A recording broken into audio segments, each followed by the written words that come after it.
Can I use the shadow trick on Sushi? Let's go find out.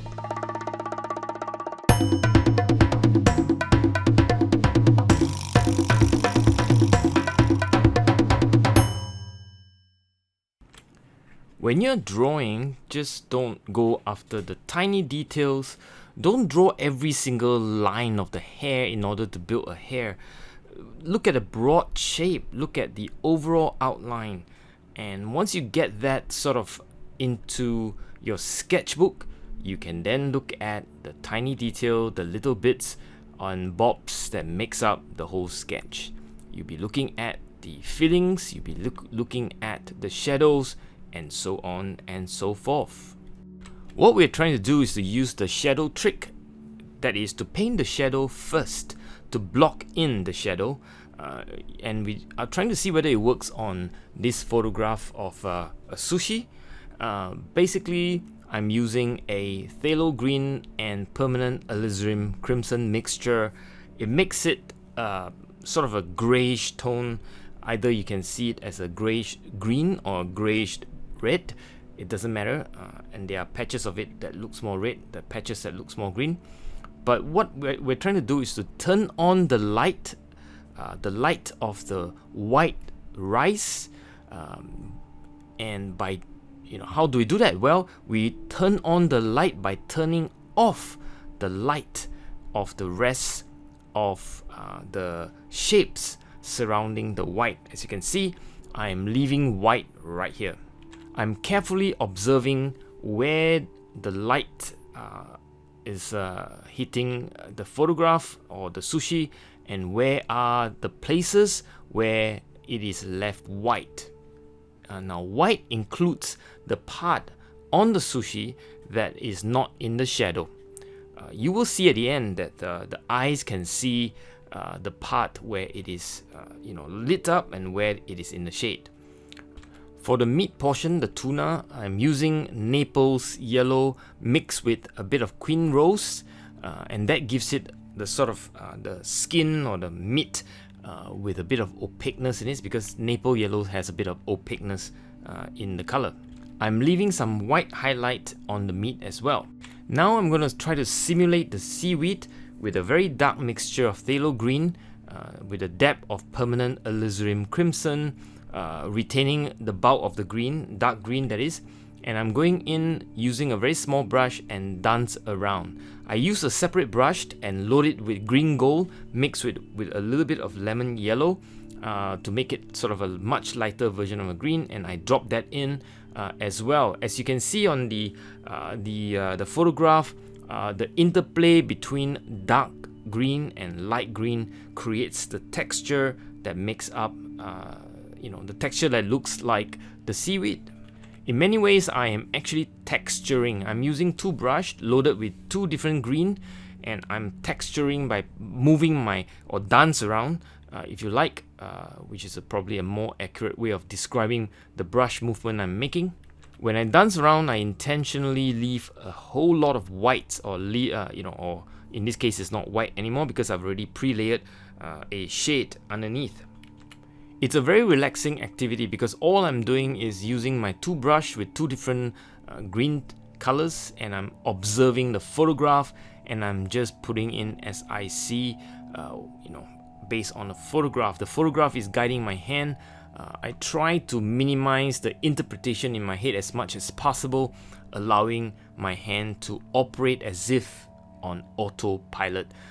It's sort of a very relaxing thing, but it's also something that I have learned to practice. The more I practice, the better it gets, I suppose. At this point, I'm also loading a little bit of a grayish meat color to give the tuna a more three-dimensional feel to it. Now I'm ready for the darkest dark, if you like. The darkest dark of the shadows, which is the second layer on top of the first layer of shade that I've already laid beneath. This color is a beautiful purple. It consists of essentially permanent alizarin crimson with a healthy dose of French ultramarine. Where you see the slight meat in the shadows is the same combination I've used earlier, Naples yellow with a dash of Queen Rose. I make sure that I continue to paint the shadow as I see it. I don't necessarily paint shadows everywhere, but or the dark shadow, that is. Sometimes I leave a bit of a buffer zone between the first layer of shade and the dark, just to give it a bit of gradation, if you like. And gradation is important because you don't really want your eyes to jump from one value to the extreme of the other value. In other words, you jump from paper white all the way to the number 5 or number 4. You want a bit of a buffer in between. I'm simulating the feel of rice by dotting a slightly muted as well as slightly diluted version of the shadows.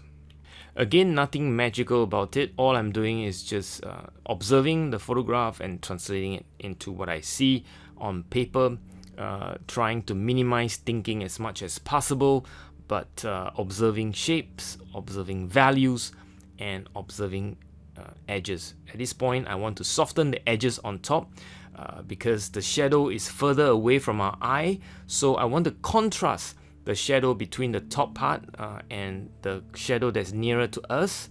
Although they are on a plain two-dimensional piece of paper, you want to soften it so that it feels like it's a bit more distant away. At this point, I'm ready to write my name. The next part, I'm going to lift some color to simulate a bit of a highlight. If you look at a photograph carefully, there are some parts of the seaweed that seems to have a bit of a reflection of light, and which gives it a bit of a lighted version, if you like. And what I do is, in this case, I'm still softening some edges and I'm watching for highlights, and I'm lifting color. I'm turning the sketchbook around to make it easier for me to basically lift the color. As I do so, I destroy some of the green or the seaweed color. I intend to go back in and paint some of those green back onto the seaweed, if you like. Softening even more some of the highlighted area, and as you can see, I may have overdone the lifting, but no worries, because it's always easier to go back in and you can paint using the same mixture of green, dance around, leaving lots of white.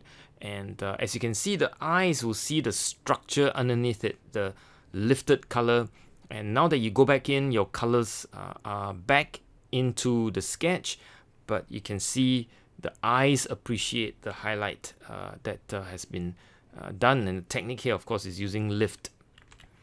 So I think we're almost there. As I redraw some of the green, I decided to put a bit of shadow, or rather some texture, to simulate the table, and just to give you a bit more of variety in it, a bit of shadow to make the sushi popped a little bit more three-dimensional, if you like. Some of them are a little bit made up in a sense because it's not quite on a photograph, but it's okay. So that's it. I hope you have enjoyed this episode of painting sushi using my shadow trick. It seems to work. You can go try it. Stay safe wherever you are. Whee Teck out.